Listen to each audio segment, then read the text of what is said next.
ورحمة الله وبركاته. الحمد لله نحمده ونستعينه ونستغفره ونعوذ بالله من شرور أنفسنا ومن سيئات أعمالنا. من يهده الله فلا مضل له ومن يضلله فلا هادي له. ونشهد أن لا إله إلا الله وحده لا شريك له. ونشهد أن سيدنا وسندنا ومولانا محمدا عبده ورسوله صلى الله تعالى عليه وعلى آله وأصحابه وبارك وسلم تسليما كثيرا. أما بعد فأعوذ بالله من الشيطان الرجيم. بسم الله الرحمن الرحيم.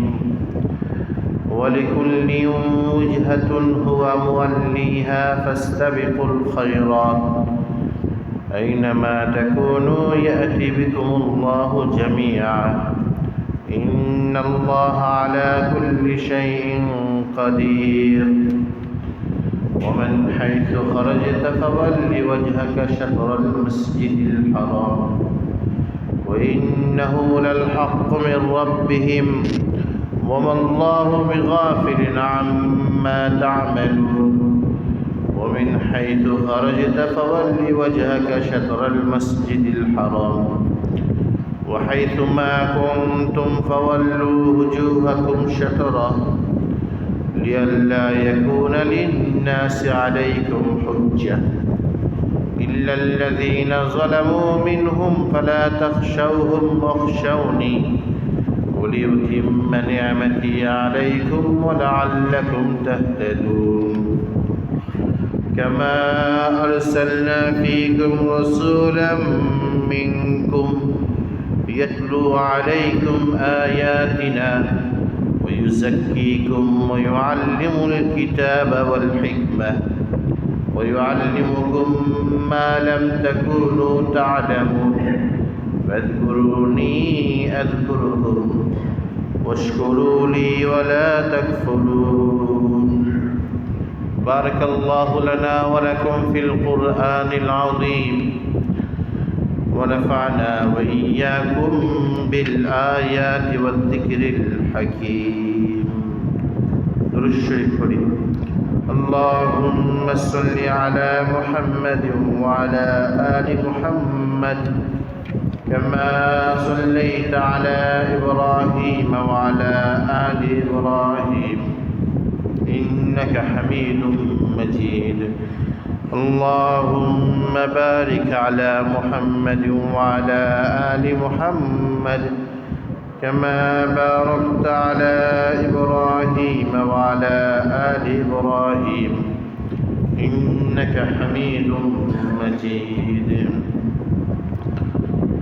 আজকে জুমা পূর্ব বয়ানের মজলিসে সমবেত মুসল্লিয়ানি কেরাম, সম্মানিত মুরব্বী সাহেবান, আল্লাহ রাব্বুল আলামিনের আলিশান দরবারে অসংখ্য শুকরিয়া জ্ঞাপন করছি, যিনি আমাদেরকে জুমার নামাজ আদায় করার জন্য আল্লাহর ঘর মসজিদে আসার তৌফিক দান করেছেন। আল্লাহর এই নিয়ামতের শুকরিয়া আদায়ের লক্ষ্যে দিল থেকে একবার কালিমাতুশ শুকর আদায় করি, আলহামদুলিল্লাহ। পবিত্র কোরআনের সূরা বাকারার 148 পৃষ্ঠা থেকে শুরু করে 152 পৃষ্ঠা এই মোট 5টি আয়াতের আলোচনা করার জন্য আমি খুতবার পরেই আয়াতগুলো তেলাওয়াত করেছি। আজকে জুমায় এই 5টি আয়াতের তাফসীর পেশ করা হবে। আল্লাহ তাআলা আমাদের সকলকে এই আয়াতের বরকত নসিব করেন। প্রতিটা উম্মতের জন্য আল্লাহ তাআলা আলাদা করে কিবলা নির্ধারণ করেছেন। উম্মত বলতে দুইটা উম্মত, এক ইব্রাহিম আলাইহিস সালামের বড় ছেলে বনি ইসমাইলের থেকে যাওয়া হবে, সব এক উম্মত। তাদের জন্য কিবলা হলো বাইতুল্লাহ, খানায়ে কাবা। আর ইব্রাহিম আলাইহিস সালামের দ্বিতীয় ছেলে ইসহাকের বংশ যারা আছে বনি ইসরাইল, তাদের জন্য কিবলা হলো বাইতুল মুকাদ্দাস, মসজিদ আকসা। এই বনি ইসমাইলের জন্য বাইতুল্লাহ শরীফ, খানায়ে কাবা। আর বনি ইসরাইলের জন্য, বনি ইসহাকের জন্য, ইহুদি আর খ্রিস্টানদের জন্য মসজিদ আকসা, বাইতুল মুকাদ্দাস। আলাদা আলাদা উম্মতের জন্য আলাদা আলাদা কিবলা নির্ধারণ করা। এই বিষয়টাকে আল্লাহ তাআলা বলবেন যে প্রত্যেকের কিবলা যেহেতু আলাদা, সুতরাং একজন আরেকজনের উপরে, এক উম্মত আরেক উম্মতের উপর কোনো আপত্তি তুইল না। আপত্তি তোলার কোনো দরকার নেই, কারণ তোমার জন্য তো কিবলা একটা নির্ধারণ আছে, আবার তার জন্য তো কিবলা আরেকটা নির্ধারিত আছে। প্রত্যেকে আবদ্ধ তোলা থেকে দূরে থাকো, বেঁচে থাকো, বরং কাজ করো, নেকের কাজ করো। কিবলা যার যেটা নির্ধারণ করা আছে, সেই নির্ধারিত কিবলার দিকে অনুগামী হয়ে তোমরা নেকের কাজে অগ্রসর হতে থাকো। প্রতিটা উম্মতের জন্য আল্লাহ তাআলা যে কিবলা আলাদা আলাদা নির্ধারণ করছেন, এটাকে আল্লাহ তাআলা এটা উদাহরণ দিয়ে বলবেন যে শুধু কিবলা যে আমি আলাদা আলাদা নির্ধারণ করছি এমন না, প্রতিটা উম্মতের জন্য কুরবানি, এই কুরবানিটাও আলাদা আলাদা নির্ধারণ করা হয়েছে। হযরত ইব্রাহিম আলাইহিস সালামের আগে, ইব্রাহিম আলাইহিস সালামের যুগের আগে যত কুরবানি, ওই কুরবানিটা এইভাবেই হইতো যে কুরবানি করার পরে গোশতগুলো উপরে পাহাড়ের উপরে রেখে দেওয়া হইতো, কিংবা খোলা মাঠের মধ্যে রেখে দেওয়া হতো। আর তখন আসমান থেকে আগুন এসে এই পাহাড়ে রাখা, খোলা মাঠে রাখা গোশতগুলো আগুনে এসে স্পর্শ করে ভস্ম করে দিত, ছাই বানিয়ে দিত। ওয়ালিকুল্লি উম্মাতিন জাআলনা মানসাকান লিয়াযকুরু ইসমাল্লাহি আলাইহি, যে আল্লাহ তাআলা ওই উম্মতদের জন্য কোরবানির সিস্টেম এভাবে রাখছেন যে আগুনে পুড়িয়ে ফেলা হইত। আর ইব্রাহিম আলাইহিস সালাম থেকে শুরু করে এখন পর্যন্ত এই উম্মতের জন্য কোরবানির সিস্টেম হলো এই যে এখন কেউ যদি কোরবানির কোনো জন্তুর গোশত, কোরবানি করা গোশত কেউ যদি আগুনে পুড়িয়ে ফেলে, তাহলে হারাম হবে, কবিরা গুনাহ হবে। এখন কোরবানির সিস্টেম কি? এখন কোরবানির সিস্টেম হলো যে গোশতগুলো পশু কোরবানির সিস্টেম করার পরে এরা নিজেদের মধ্যে বন্টন করে ভাগ-বাটোয়ারা করে খাবে, মানুষকে খাওয়াবে। তাহলে কোরবানির সিস্টেম আলাদা হয়েছে কি না বলেন? কোরবানি যেভাবে আলাদা আলাদা সিস্টেমে, ঠিক কিবলাও আলাদা আলাদা নির্ধারণ করা। সুতরাং এটা নিয়ে কোনো আপত্তি নেই, প্রত্যেকেই প্রত্যেকের কাজ করো, আমল করো। এবং যে যেদিকেই কিবলা হয়ে নামাজ পড়ুক না কেন, তোমরা বনি ইসমাইল, তোমরা বাইতুল্লাহর দিকে নামাজ পড়বা, আর তোমরা বনি ইসরাইল, তোমরা বাইতুল মুকাদ্দাসের দিকে ফিরে নামাজ পড়বা।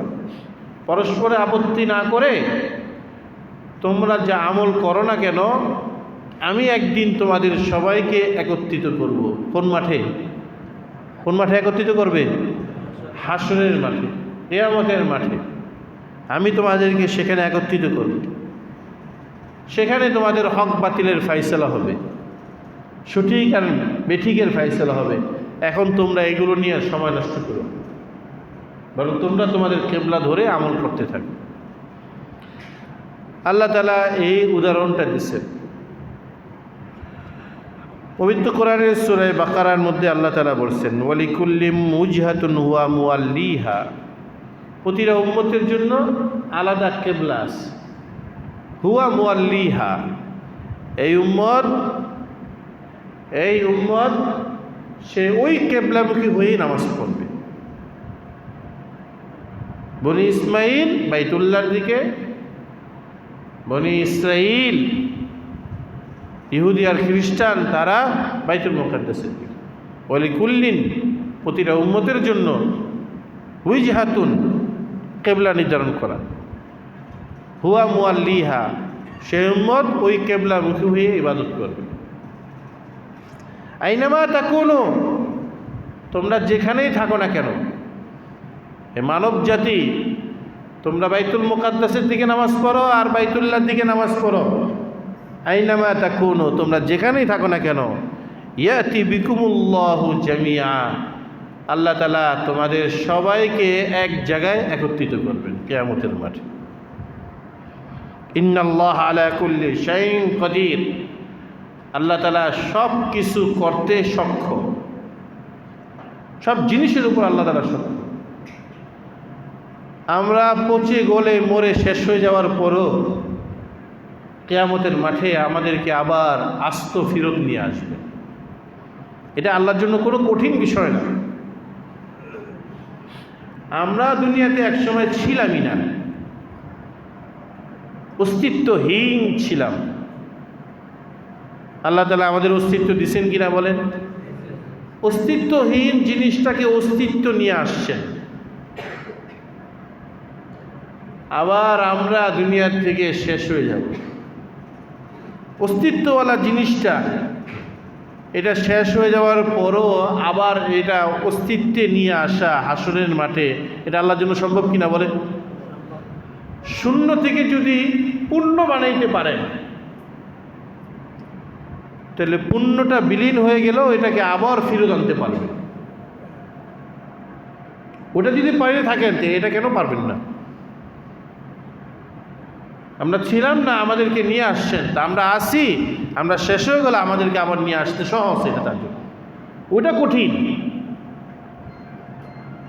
আমরা যে ছিলাম না, অস্তিত্বহীন ছিলাম, শূন্য ছিলাম, সেখান থেকে আমাদের অস্তিত্ব নিয়ে আসা এটা কঠিন না?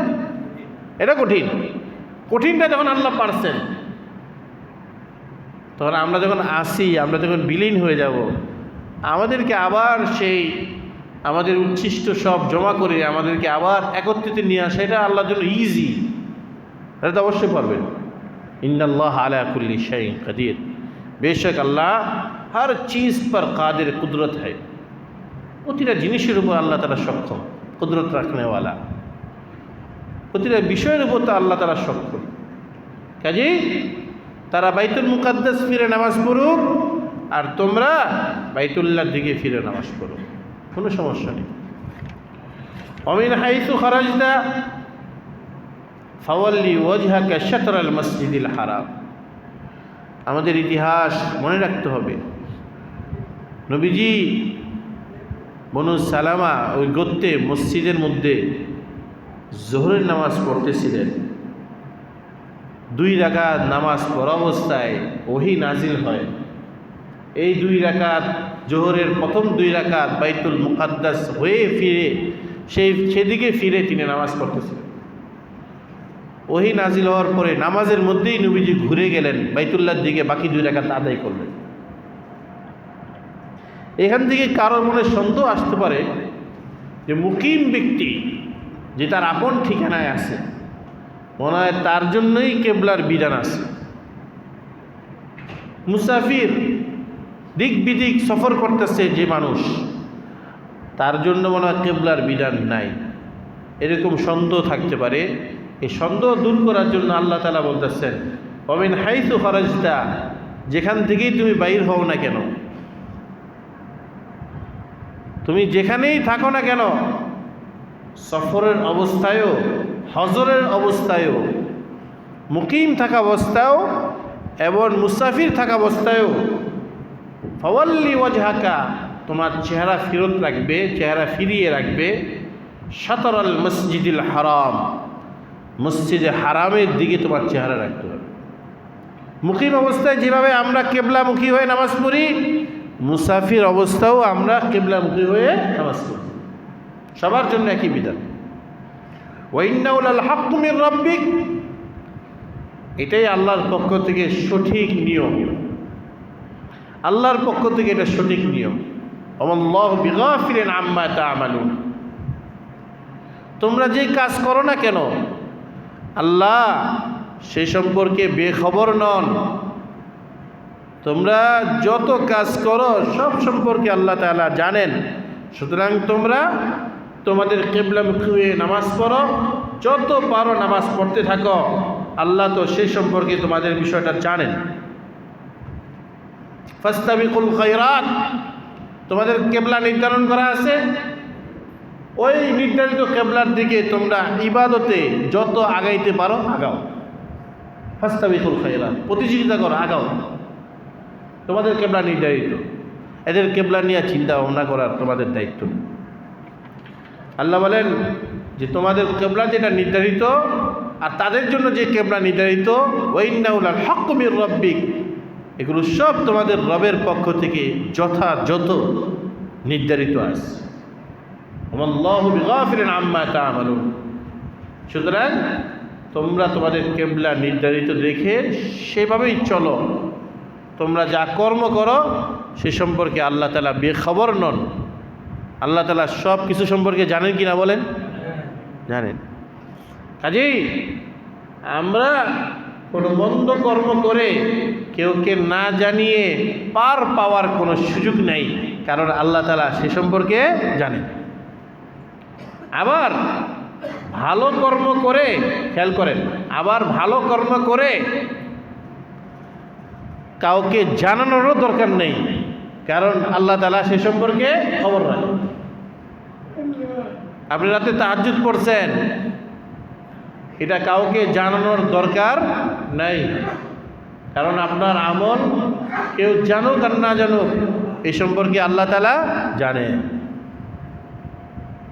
ইবাদত বন্দেগী আল্লাহ তাআলা জানেন, মানুষকে জানানোর কোনো দরকার নেই।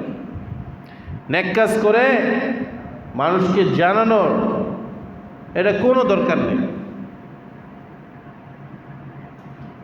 বদ কাজ করে যেভাবে মানুষকে আমরা জানাই না, ঠিক নেক কাজ করেও মানুষকে আমরা জানাবো না, কারণ বদ কাজের খবরও আল্লাহ রাখেন, নেক কাজের খবরও কি আল্লাহ, সব কিছু আল্লাহ তাআলা জানেন।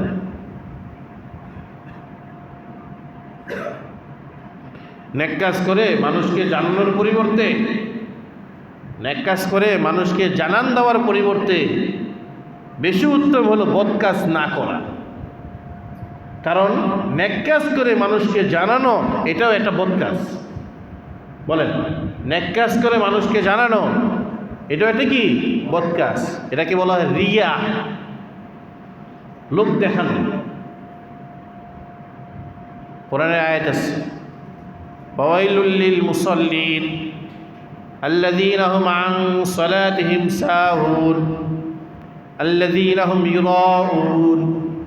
কিছু মুসল্লি, নামাজ পড়নেওয়ালা, মুসল্লি মানে কি নামাজ পড়নেওয়ালা, যে নামাজ পড়ে তার জন্য জাহান্নাম ছাড়া কোনো উপায় নেই। কোন মুসল্লি? আল্লাযীনা ইউরাউন, যারা নাকি মানুষকে দেখায় না খায় নামাজ, দেখায় নামাজ পড়ে। দেখায় নামাজ পড়া মানুষকে দেখানোর জন্য, আল্লাহকে খুশি করার জন্য না, মানুষকে দেখানোর জন্য। এদের জন্য জাহান্নাম ছাড়া কোনো উপায় নেই, জাহান্নাম। তার মানে নেক কাজ করে দেখানো এটা একটা বদ কাজ, যার কারণে জাহান্নামে যেতে হয়েছে। জাহান্নামে তো তারা যায় যারা নাকি বদ কাজ করে, তাহলে নেক কাজ করে দেখানোটাও একটা বদ কাজ, এই কারণে জাহান্নামে যেতে হয়েছে। ইবাদত যত লুকিয়ে রাখা যায়, ইবাদত যত লুকিয়ে রাখা যায় ততই ইবাদত কবুল হওয়ার জন্য ততই কার্যকরী ব্যবস্থা। ইবাদত যত লুকিয়ে রাখা যায়। সামনে কুরবানি আসতেছে, কোরবানির সময় কুরবানির জন্তুটাকে দেখানোর জন্য মালা পরানো হয়। পরানো হয় কি না বলেন? মালা পরানো হয়, মালা পরিয়ে মহড়া দেওয়া হয়। আমি সবচেয়ে বড় গরু কিনছি, এটা মালা না পরাইলে হয়নি, মালা পরানো হয়। দেখেন, আপনারা কেউ আমল করেন আর না করেন, আমার কথা কেউ শুনেন আর না শুনেন, আমার দায়িত্ব হলো আমি যা জানি তা আপনাদের কান পর্যন্ত পৌঁছায় দেওয়া। ওমা আলাইনা ইল্লাল বালাগ, আমার দায়িত্ব হলো পৌঁছায় দেওয়া। কেউ আমল করুক তার লাভ, আমল না করুক তার ক্ষতি, আমার কি? আলেমের কোনো লস আছে বলেন? আলেমের কোনো লস নাই। আপনাকে বলা হইতেছে গায়রে আলেমকে আলেম বলে, এই জন্যই বলে যাতে গায়রে আলেমের লাভ হয়।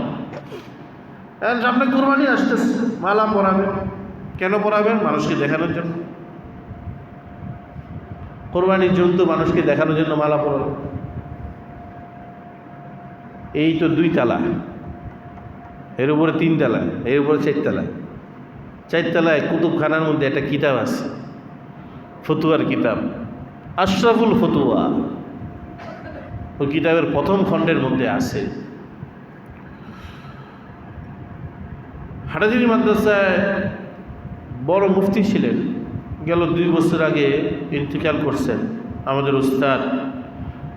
আমরা যার কাছে ফতোয়া শামি পড়ছি, ইবনে মাজাহ শরীফ হাদিসে কিতাব পড়ছি, হযরত মাওলানা মুফতি নূর আহমদ সাহেব রহমতুল্লাহ আলী, মুফতি নূর আহমদ সাহেব রহমতুল্লাহ আলী হুজুরের কাছে আমরা অনেক কিতাব পড়ছি। আগে অনেক কিতাব, মুসামারা, মুসায়ারা, ফতোয়া শামি, অনেক কিতাবগুলো পড়ছি। হুজুরের ফতুয়ার কিতাব আশরাফুল ফতুয়া ওই 4 তলার মধ্যে আছে, মাদ্রাসার তলায়, সেখানে আছে। বর্তমানে পশুকে, কোরবানির পশুকে এই যে মালা পরানো, এটাও লোক দেখানোর মধ্যে অন্তর্ভুক্ত। এটাও এক ধরনের রিয়া, লোক দেখানো। সুতরাং এর থেকে বেঁচে থাকা জরুরি। এটাও এক ধরনের গুনাহ হয়। ইবাদত আল্লাহর কাছে সেই ইবাদতটা যায় যে ইবাদতটা রিয়া থেকে মুক্ত থাকে, ক্লিন থাকে, ফ্রেশ থাকে। রিয়া, লোক দেখানো মনোভাব থাকলে ইবাদতটার মধ্যে ভেজাল ঢুকে যায়, এটা আল্লাহর কাছে কবুল হয় না। আল্লাহ কয় আমার জন্য ইবাদত, আর ওই করে হলো মানুষকে দেখানোর জন্য। আল্লাহ তাআলা, আল্লাহর দরবারে এই সমস্ত ইবাদতের কোনো দাম নেই। আমাদের শেখ ছিলেন হাটাজারি মাদ্রাসার বড় হুজুর হযরত মাওলানা আল্লামা শাহ আহমদ শফি রহমতুল্লাহ আলী। তিনি আমাদেরকে বলতেন, ইবাদত লুকিয়ে রাখো, যা ইবাদত করো না কেন সব লুকিয়ে রাখো, জনসমক্ষে এটা পেশ করো, এমনভাবে লুকিয়ে রাখো। তিনি একটা উদাহরণ দিয়ে বলতেন, কেন বাচ্চা কাচ্চা মানুষ আছে এদের সামনে কেমনে বলি। ইবাদতগুলো মহিলারা যেভাবে তাদের বিভিন্ন কাপড় চোপড় লুকিয়ে রাখে, বিভিন্ন কাপড় চোপড় সময়ে মাসে মাসে যেভাবে লুকিয়ে রাখে, ঠিক এরকমভাবে তোমার ইবাদতগুলো তুমি এইভাবে লুকিয়ে রাখো যাতে কেউ দেখতে না পায়। কারণ এটা আল্লাহ ছাড়া কাউকে দেখানো, এর অর্থই হলো আমি আল্লাহর সাথে গভীর আর নিবিড় গোপন মহব্বত করতে চাই না। আল্লাহর সাথে আমার সাথে যে ভালোবাসা, প্রেম, এটা আমি গোপন করতে চাই না, এটা আমি প্রকাশ করতে চাই। জিনিসটাকে আমি আপনাদেরকে অন্যভাবে বুঝাই। দুনিয়ার এক ছেলে আর এক মেয়ে, দুজনে পরস্পরে তার মধ্যে সম্পর্ক, হারাম সম্পর্ক। এখন ছেলে কিংবা মেয়ে দুজনের একজন যদি মানুষের কাছে এটা বর্ণনা করে, তখন আরেকজন শুনলে সে রাগ হবে কিনা বলেন? এই তোমার লগে আমার এই সম্পর্ক, তুমি আরেকজনকে জানাইছো কেন, অমুককে জানাইছো কেন? এই কেনটা রাগ হবে কিনা বলেন? কথা বলেন না, রাগ হবে কিনা বলেন? কারণ গোপন সম্পর্ক, একজন আরেকজনের গোপন সম্পর্ক কারো কাছে যতদিন পর্যন্ত না বলবে ততদিন পর্যন্ত সম্পর্কটা ভালো যাবে। এটা হারাম জিনিস। তারপর আমি আপনাদেরকে বুঝিয়ে দিচ্ছি যে আল্লাহ তাআলার সাথে আমাদের সাথে মহব্বতের, ভালোবাসা, প্রেম, ইশকের সম্পর্কটা গোপন থাকবে। এমন গোপন থাকবে ওরকম করে যে গোপন করে রাখবে। এটা যত গোপন রাখা যায়, কোনো কর্মে এটার প্রকাশ না হয়। আমাদের মুরব্বীরা বলতেন যে তুমি আল্লাহর জন্য ইবাদত করো আর নাকি মানুষকে দেখানোর জন্য ইবাদত করো, এটা বোঝা যাবে এইভাবে যে তুমি মসজিদে আসলে তোমার নামাজের ধরন থাকে একরকম, আর ঘরে গেলে নামাজের ধরন থাকে আরেক রকম। মসজিদে নামাজ পড়তে আসলে যেহেতু এখানে মানুষজন দেখে থাকে, এই জন্য খুব ধ্যান দিয়ে তুমি নামাজ পড়তেছ, সুন্দর করে নামাজ পড়তেছ, বাসায় কোনো রকম যত্রতত্রভাবে নামাজ শেষ করে ফেলো। তার মানে বুঝাই যায় তোমার মধ্যে লোক দেখানো মনোভাবটা কাজ করে, কারণ ওখানে মানুষজন নাই, দেখার মতন কেউ নাই, এই জন্য দুমদাম করে নামাজ শেষ করে ফেলো। মসজিদেও যেভাবে নামাজ পড়ো সেভাবে যদি তুমি বাসায়ও নামাজ পড়তে পারো, তাহলে বুঝতে হবে যে তোমার মধ্যে আল্লাহকে দেখানোই উদ্দেশ্য, মানুষকে দেখানোর উদ্দেশ্য না। চাই তুমি মসজিদে পড়ো, বাসায় পড়ো, আমি তো আল্লাহকেই দেখাই, এই জন্য আমি যেখানেই পড়ি একরকমই নামাজ পড়ি। কথা ঠিক না ঠিক? এইভাবে নামাজ পড়তে হবে। আর ওইভাবে মহিলারা যেভাবে গোপন রাখে তাদের কাপড় চোপড়, আমাদের ইবাদতগুলো এইভাবে গোপন রাখতে হবে। এই জন্য আল্লাহ তাআলা বলছেন, আল্লাহু বিগাফিলিন আম্মা তা'মালুন, তোমরা যে আমল করো আল্লাহ সে সম্পর্কে বেখবর নন। কাজেই মানুষকে জানানোর কোনো দরকার নেই, মানুষকে জানানোর কোনো রকমের কোনো দরকার নেই। আজই বিষয় হলো আমাদের বুজুর্গানে দিনের মধ্যে ইতিহাস পাওয়া যায়, স্বামী আর স্ত্রী এক বিছানায় শোয়া, একজনের ঘুম আসতেছে না, যার ঘুম আসতেছে না সে সারাটা রাত শুয়েই আল্লাহর জিকির করতেছে, তসবিহ পড়তেছে, দুরূদ শরীফ পড়তেছে, ইস্তিগফার পড়তেছে। আরেকজন যিনি পাশে আছেন তিনি ঘুমায় আছেন, ঘুম ভাঙছে, পাশের জন যে এতক্ষণ আমল করছে মুখ বন্ধ করে ফেলছে, যাতে আমার পাশের সঙ্গী স্বামী বা স্ত্রী সে যেন আমার আমল দেখতে না পায়। সুবহানাল্লাহ বলবেন না? আরে ভাই, উলাইকা আবাই ফাজিনি বিমিসলিহিম ইদা জামাতনা ইয়া হাবিবিল মাজামিউ। কবি বলছে ইয়া জারিরুল মাজামি, আমি এটা ঘুরে পড়ি, ইয়া হাবিবিল মাজামি। তারাই আমাদের পূর্বসূরি, যাদের নিয়ে গর্ব করি। কোন মুখেতে বড়াই করো, লও তো দেখি তাদের জুড়ি। এরাই তো আমাদের মূল ব্যক্তি, তাদের অনুসরণ করার কথা বলা হয়েছে। যারা স্বামী আর স্ত্রী নিজের ইবাদতটা এমনভাবে গোপন রাখছেন, রাত ভরে সে ইবাদত করতেছে, স্বামীর খবর নাই, স্ত্রীর খবর নাই। যখন খবর হয় তখন সে মুখ বন্ধ করে রাখে, যাতে সেও না টের পায় আমি আল্লাহর ইবাদত কীভাবে করি। এই জন্য কিছুক্ষণ আগে বলছিলাম, ইবাদত করে মানুষকে জানান দেওয়া এটা একটা বদকাজ, এটা একটা গুনাহ। ইবাদত করে মানুষকে জানানোটার পরিবর্তে আপনি গুনাহ করেন না, অন্য কোনো গুনাহ করেন না, এটা আপনার জন্য বেশি দরকার। আল্লাহ তাআলা পবিত্র কোরআনে বলেন, ওমিন হাইতু খারাজতা, যেখানেই তোমরা থাকো না কেন, ফাওয়াল্লি ওয়াজহাকা শাতরাল মসজিদিল হারাম, তোমরা মসজিদ হারামের দিকে তোমাদের চেহারা ঘুরিয়ে তোমরা ইবাদত বন্দি করো। ওয়াইতু মা কুনতুম ফাওয়াল্লু হুজুহাকুম শাতরা, তোমরা যেখানেই থাকো না কেন তোমাদের চেহারাগুলো মসজিদে হারামের দিকেই রাখবা। সফর অবস্থাও মসজিদে হারামের দিকে কেবলামুখী হয়ে নামাজ পড়বা, আর হজর অবস্থায় মুকিম অবস্থায় কেবলামুখী হয়ে নামাজ পড়বা। সফর অবস্থায় একটা বিষয় আছে, মাসলা বলে নেই। আপনি সফর করতে গেছেন, সফরে যে আপনি কেবলা কোন দিকে, কেবলাটা কোন দিকে, এক বাসায় নামাজ পড়বেন বা হোটেলে নামাজ পড়বেন বা যেখানে নামাজ পড়েন, মসজিদে না বাইরে কোথাও হয়তো নামাজ পড়ছেন, কেবলা কোন দিকে, আপনি আন্দাজে একদিকে কেবলা ধরে আপনি নামাজ শুরু করবেন, আপনার নামাজ হবে না। কারণ তখন দায়িত্ব হলো যে কেবলাটা কোন দিকে এটার জন্য আপনার তাহাররি করা, চিন্তা গবেষণা করা আপনার জন্য দায়িত্ব। তাহাররি করা, কোনো লোক যখন না থাকবে আপনি চিন্তা ভাবনা করে আপনার কেবলাটা কোন দিকে আপনি চিন্তা ভাবনা করে, এটা আপনার দায়িত্ব।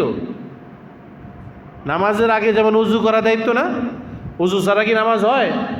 উজু ছাড়া যেমন নামাজ হয় না, ঠিক এরকমভাবে তাহাররি ছাড়া চিন্তা গবেষণা করে কেবলা কোন দিকে এটা নির্ধারণ না করে নামাজ পড়তে গেলে ওই নামাজ হবে না। মানে আন্দাজে করে একদিন নামাজ হবে না। আরেকটা হলো আপনি চিন্তা গবেষণা করছেন বা কেউ জিজ্ঞাসা করছেন, সে বলে দিচ্ছে এখানে নামাজ পড়ছেন, কেউ নাই, আপনি একদিন ধারণা করে আপনি মনে করলেন যে এখানে কেবলা, ধারণা করে চিন্তাভাবে একটু দেখে ঠেকে বুঝে শুনে এদিকে কেবলা হবে, আপনি নামাজ শুরু করছেন। এটা চিন্তা গবেষণা তাহারি করে নামাজ শুরু করছেন।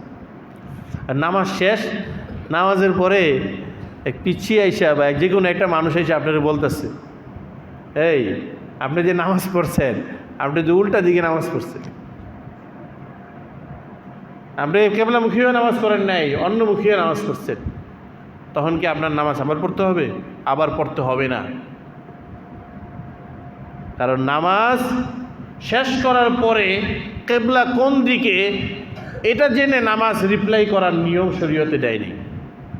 নামাজ শুরু করার আগে নামাজ কোন দিকে এই দায়িত্বটা যেহেতু আপনি আদায় করছেন, সেই চিন্তা গবেষণা করে যখন আপনি নামাজ পড়ছেন, আপনার নামাজ হয়ে গেছে। ফাওয়াল্লি ওয়াজহাকা শাতরাল মাসজিদিল হারাম হাইসুমা কুনতুম ফাওয়াল্লু উজুহাকুম শাতরা।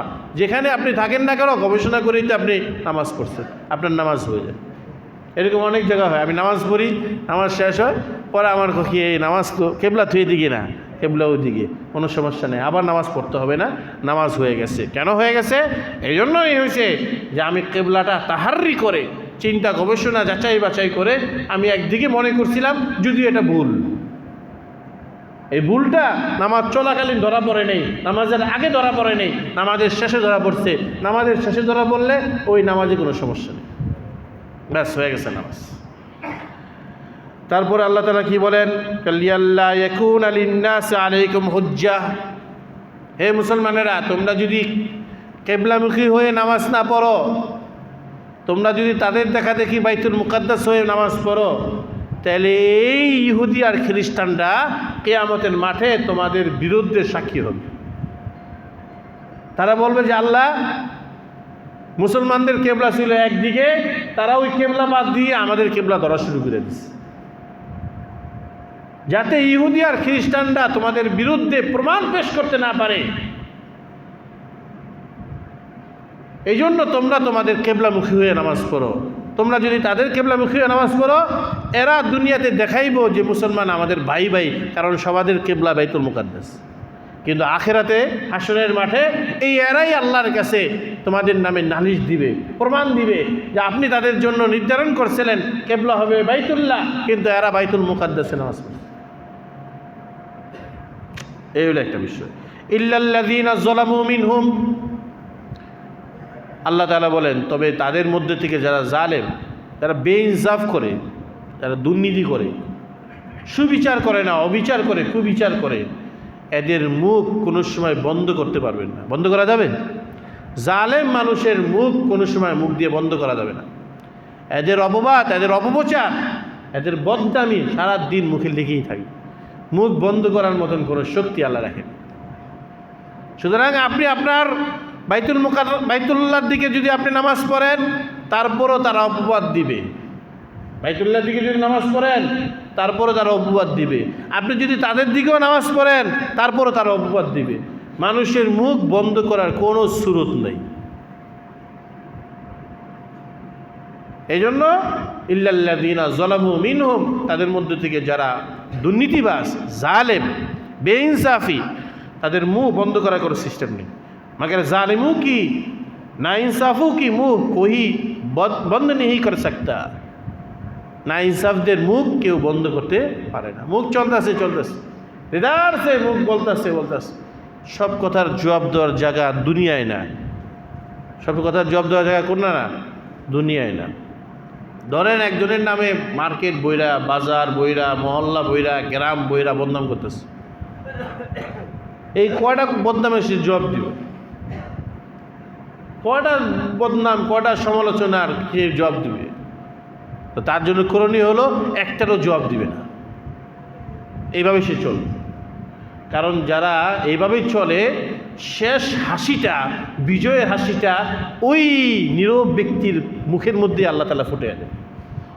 হযরত শেখুল হাদিস হযরত মাওলানা জাকারিয়া কান্দলবি রহমতুল্লাহ আলাইহি তিনি লিখছেন, এই তবলিগ জামাতের, আগে তবলিগ জামাতের কথা বলছিলেন, যে তবলিগ জামাতের অনেক সমালোচনা, বিভিন্ন বড়দের, বিভিন্ন বুজুর্গদের অনেক সমালোচনা, কিন্তু আগের তবলিগলাদের কথা বলতেছি, আগের তবলিগলারা এবং আগের বুজুর্গের মুরিদানরা কোনো সমালোচনার জবাব দিতেন না।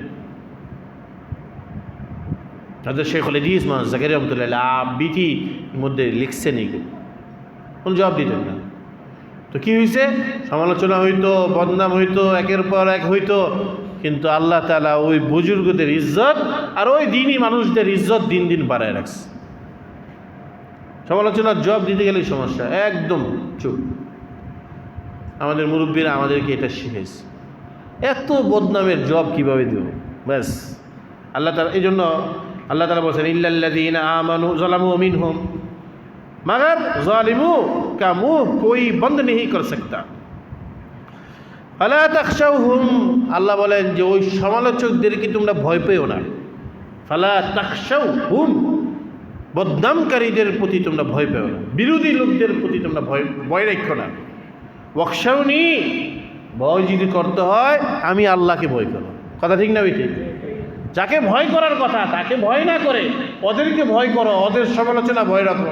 এরা কি বলবে, এরা কি বলতেছে, এই ভয় তোমার ভিতরে। মানুষে কি বলবে, মানুষে কি বলবে, এই চিন্তাটা তোমার সারা জীবনই কাজ হইল, কিন্তু আমি আল্লাহ যে কি বলবো এই কথাটা তোমার ভিতরের মধ্যে কোনো সময় কাজ করলো না। সারাটা জীবনই কাজ করলো, মানুষে কি বলবে, মানুষে কি জানবে, এইগুলোই সারা জীবন পার করে দিল। কি হয়েছে? মানুষের মুখ বন্ধ করতে পারছি আমরা? মানুষের মুখ বন্ধ করতে পারি। আমরা যদি আল্লাহকে ভয় করতাম, মানুষ যা কিছু করতো না কেন বিজয়ের হাসিটা আমাদের মুখেই আল্লাহ তাআলা ফুটিয়ে দিতেন। ওয়ালিউতিম্মা নিআমাতি আলাইকুম, খানায়ে কাবা যে তোমাদের জন্য কেবলা, এটাও তোমাদের জন্য আমার একটা নিয়ামত। বাইতুল্লাহ যে আমাদের জন্য কেবলা, এটা আমাদের জন্য কি একটা নিয়ামত। যে ইব্রাহিম আলাইহিস সালাম প্রথম যে ঘরটা বানিয়েছেন ওই ঘরটাকে আমাদের জন্য নির্ধারণ করছে।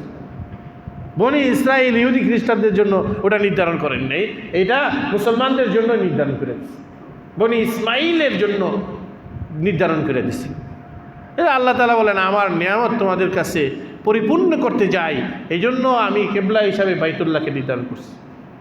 ওয়ালাআল্লাকুম তাহতাদুন, আর বাইতুল্লাহ মুখী হয়ে যত নামাজ পড়বা, যত ইবাদত করবা, ততই তোমরা হেদায়েত পাইবা, ততই তোমরা সঠিক পদের উপর থাকবে। ওয়ালাআল্লাকুম তাহতাদুন, এটাকে আল্লাহ তাআলা একটা উদাহরণ দিয়ে বলবেন, দেখো তোমাদের বাইতুল্লাহ যেমন তোমাদের জন্য একটা নিয়ামত, আমি আরেকটা বড় নিয়ামত তোমাদেরকে দিচ্ছি। মুসলমানদের জন্য খানায়ে কাবা এটা আল্লাহর বড় একটা নিয়ামত।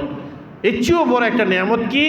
কামা আরসালনা ফীকুম রাসূলাম মিনকুম, যে আমি তাদের মধ্য থেকে এমন একজন বড় রসুল বানাইছি, এমন একজন বিশ্বনবী তাদের মধ্যে পাঠাইছি মুসলমানদের জন্য। এমন বিশ্বনবী পাঠাইছি যে বিশ্বনবী তাদের মধ্যে কিছু কাজ করছে, কিছু মিশন করছে, কিছু মিশন বাস্তবায়ন করছে, কিছু কর্মসূচি তাদের মধ্যে বাস্তবায়ন করছে। এক নম্বর কর্মসূচি কি? ইয়াতলু আলাইকুম আয়াতিনা, ওই নবী তাদের মধ্যে আমার কোরআনের আয়াতগুলো তেলাওয়াত শিক্ষা দিচ্ছে। নবীদের এক নম্বর কাজ ছিল উম্মতকে কোরআনে কারীমের তেলাওয়াত শিক্ষা দেওয়া, তেলাওয়াত শিক্ষা দেওয়া। কার নবুয়ত? নবীজির কাজ কি ছিল? নবুয়তি কাজ কি ছিল? নবুয়তি কাজ ছিল এই যে রাসূল পাক সাল্লাল্লাহু আলাইহি ওয়াসাল্লাম উম্মতকে প্রথম যে কাজটা শিখাইছেন, ইয়াতলু আলাইকুম আয়াতিনা, যে নবীজি মুসলমানদের মধ্যে আমার আয়াতগুলো তেলাওয়াত করছে, আমার আয়াতগুলো তেলাওয়াত শিক্ষা দিচ্ছে, কোরআন শিখাইছে। এক নম্বর নবীর এক নম্বর কাজ ছিল কোরআন শেখানো। ওয়ায়ুযাক্কিকুম, দুই নম্বর কাজ নবীজি তাদের অন্তরাত্মা পরিষ্কার করছে, অন্তর থেকে হিংসা, অহংকার, পরশ্রীকাতরতা, মানুষের ভয়, দুনিয়ার মোহ, এগুলো থেকে সাহাবায়ে কেরামকে পরিষ্কার পরিচ্ছন্ন করছে। দুই নম্বর কাজ তাজকিয়া, আত্মসংশোধন করছে, আত্মার সংশোধন, আত্মার পরিমার্জন করছেন। এগুলো বাইর করছেন, এগুলোর জায়গায় আল্লাহর মহব্বত ঢুকাই দিছে, শরীয়তের উপর পাবন্দি ঢুকাই দিছে, আখিরাতের ফিকির ঢুকাই দিছে, ইখলাস ও লিল্লাহিয়াত ঢুকাই দিছে। 3 নম্বর কাজ ওয়ায়ুআল্লিমুহুমুল কিতাব, বিশ্বনবী তোমাদের মধ্যে কোরআনের হুকুম আহকাম শিক্ষা দিছে, মাসলা মাসাইল। 1 নম্বর তেলাওয়াত, 2 নম্বর তাজকিয়া আত্মসংশোধন, 3 নম্বর হলো মাসলা মাসাইল। ওয়াল হিকমা, 4 নম্বর হলো হাদিস, হিকমত মানে হাদিস, সুন্নাহ শিক্ষা দিয়েছেন, সুন্নত শিক্ষা দিয়েছেন। ওয়ায়ুআল্লিমুকুম মা লাম তাকুনু তা'লামুন, তোমরা যেগুলো জানতা না নবী সব তোমাদেরকে শিক্ষা দিচ্ছে। আল্লাহ কোরআনে বলছেন হজ করতে, কিভাবে হজ করতে হবে আমরা জানতাম না, কোরআনে নাই, নবী যা এসে আমাদের হজের সিস্টেম শিখে দিচ্ছে। আল্লাহ বলছেন কোরবানির কথা, কিভাবে কোরবানি করতে হবে, কোন পশু কোরবানি করতে হবে, কত বয়স হতে হবে, কিভাবে কোরবানি করতে হবে, এগুলো সব নবীজি শিক্ষা দিচ্ছে। আমরা এগুলো জানতাম না, কোরআনে নেই। আল্লাহ বলছে নামাজ পড়ার জন্য নামাজটা কিভাবে শুরু করতে হবে, কোথায় কি দোয়া পড়তে হবে, কোথায় কি সূরা পড়তে হবে, এগুলো কোরআনে নাই, আমরা জানতাম না। এগুলো সব নবীজি আমাদেরকে শিক্ষা দিয়েছে। শিক্ষা দিয়েছেন কিনা বলেন? ওয়ায়ুআল্লিমুকুম মা লাম তাকুনু তা'লামুন, তোমরা যেগুলো জানতা না নবীজি পার্ট টু পার্ট প্রত্যেকটা জিনিস শিক্ষা দিয়েছে। নামাজের কৈফিয়ত, ধরন, রোজা, হজ, যাকাত। আল্লাহ যাকাতের কথা কোরআনে বলছে যাকাত দাও, কী পরিমাণ সম্পদ হলে জাকাত দিতে হবে, কবে জাকাত দিতে হবে, কিভাবে জাকাত দিতে হবে, কত লোক জাকাত দিতে হবে, এগুলো বিশ্লেষণ, তাফসীল, এগুলো একেবারে বিস্তর একেবারে আলোচনাগুলো, এগুলো আল্লাহ তাআলা শিক্ষা দেন না কোরআনের মধ্যে, এগুলো সব নবীজি সাল্লাল্লাহু আলাইহি ওয়াসাল্লাম শিক্ষা দিয়েছেন। আল্লাহ বলেন তো এটাই তোমরা যেগুলো জানতা না এগুলো এই বিশ্বনবী তোমাদেরকে শিক্ষা দিয়েছে। ফাযকুরুনি, সুতরাং তোমরা আমার কথা স্মরণ করো। আল্লাহ বলেন যে কিবলা দিছি এটা আমার নিয়ামত, এই নবী দিছি এটা মুসলমানদের জন্য আমার বড় নিয়ামত। ফাযকুরুনি, তোমরা আমার কথা স্মরণ করো। আযকুরুকুম, আমিও তোমাদের কথা স্মরণ করব। সুবহানাল্লাহ বলবেন না? বিশ্বাস করেন আমরা যখন আল্লাহর কথা স্মরণ করি, আল্লাহর কথা ইয়াদ করি, তখন আল্লাহ তাআলা, আমরা তো মানুষের মধ্যে পরস্পরের গুনাহগার, আমরা আল্লাহর কথা ইয়াদ করি, তখন আল্লাহ তাআলা আমাদের কথা ইয়াদ করেন তাদের সামনে যারা কখনো গুনাহ করে না, ফেরেশতাদের সামনে আমাদের কথা ইয়াদ করতে পারে। এইটা আল্লাহ তাআলা করে। আমরা মনে করি যে আমাকে কেউ জানে না, আমাকে কেউ চিনে না, আমি জিকির করতেছি কেউ শুনে না। আরে আমার জিকিরের আলোচনা দুনিয়াতে কোথাও না হয় না, কিন্তু আমাদের জিকিরের আলোচনা আল্লাহ রাব্বুল আলামিন মালাই আলা উর্দু জগতে ফেরেশতাদের মধ্যে আলোচনা করতে থাকে। তারপর আল্লাহ তাআলা বলেন ওয়াশকুরুলি, আমার শুকরিয়া আদায় করো, আমার শুকরিয়া আদায় করো, আমি তোমাকে কী কী দিছি শুকরিয়া আদায় করো। মির্জা আসাদুল্লাহ খান গালিব ছিলেন, হিন্দুস্তানের ভারতবর্ষের এক বড় কবি ছিলেন মির্জা আসাদুল্লাহ খান গালিব। পশ্চিমবঙ্গে কলকাতার মধ্যে গালিব স্টেট আছে, মির্জা গালিব স্টেট, এটা অঞ্চলই আছে, হয়তো সেখানে অনেকে গেছেন, আমি গেছিলাম।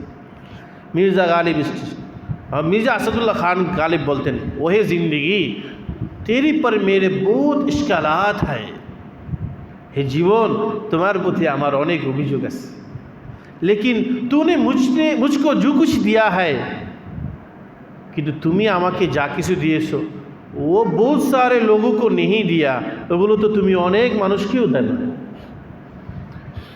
তোমার প্রতি আমার অনেক অভিযোগ আছে, কিন্তু তুমি আমাকে যা দিয়েছো এগুলো তো অনেক মানুষকেও দাওনি। এই জন্য আল্লাহ বলেন ফাশকুরুনি ওয়াশকুরুলি, তোমরা আমার শুকরিয়া আদায় করো, ওয়ালা তাকফুরুন, তোমরা অস্বীকার করো না, আমার নিয়ামতগুলো অস্বীকার করো না, না শুকরি করো না, তোমরা সবসময় আল্লাহর শুকরিয়া আদায় করো। যদি শুকরিয়া করা হয় তো আল্লাহ তাআলার নিয়ামত আরও বাড়ায় দেবে। নিয়ামত বাড়ায় দেওয়ার অর্থটা কি? ওলামারা লিখেন নিয়ামত বাড়ায় দেওয়ার দুইটা অর্থ।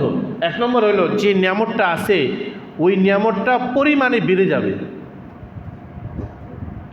পরিমাণ আগে যা ছিল তার চেয়ে বেশি হবে শুকরিয়া আদায় করলে। আরেকটা হলো পরিমাণে বাড়বে না, পরিমাণ যতটুকু আছে অতটুকুই। শুকরিয়া আদায় করার দ্বারা আমার যে ফায়দা হবে সেটা হলো এই, ওই ছোট নিয়ামতটায় আমার এত কাজে আসবে যে অনেক বড় নিয়ামত পেয়েও আমার এত কাজে আসবে না। অল্প টাকায় আমি যতটা কাজ করতে পারবো অনেক টাকাও আমি সেই কাজগুলো করতে পারবো না। তাহলে পরিমাণে বাড়লো না, কিন্তু কার্যকারিতায়, ফলনে, বাস্তবতায় এটার কার্যকারিতা আরও বেশি বেড়ে গেল, গুণ বেড়ে গেল। পরিমাণ না বাড়লেও এর দ্বারা আমার কার্যকারিতা আরও বেশি বেড়ে গেছে। এই জন্য আল্লাহ বলছেন যে তোমরা আমার কথা ইয়াদ করো, আমিও তোমাদের কথা ইয়াদ করব। আমার কথা ইয়াদ করো আমার ইবাদত করার মধ্যে। আল্লাহর ইবাদতের মধ্যেই আল্লাহর ইয়াদ আছে, নামাজের মধ্যে আল্লাহর জিকির আছে, তেলাওয়াতের মধ্যে আল্লাহর জিকির আছে, আল্লাহর ইয়াদ আছে। হজ, যাকাত, সোম, এগুলো প্রত্যেকটা ইবাদতের মধ্যে আল্লাহ তাআলার জিকির আছে। আর এইভাবে যখন আমরা নিজের জীবনের আল্লাহর দেওয়ার নিয়ামতগুলোর আলোচনা করব, ওয়ালা তাশকুরুন, আমরা যখন কোনো অস্বীকার করব না, ওয়ালা তাকফুরুন, নাশুকরি করব না, তো আল্লাহ তাআলা সেটার হয়তো পরিমাণ বাড়াবেন, না হলে সেটার কার্যকারিতা বাড়াবেন। আল্লাহ তাআলা আমাদের সকলকে আমল করার তৌফিক দান করুক। ওয়া আখিরু দাওয়ানা আলহামদুলিল্লাহি রাব্বিল আলামিন।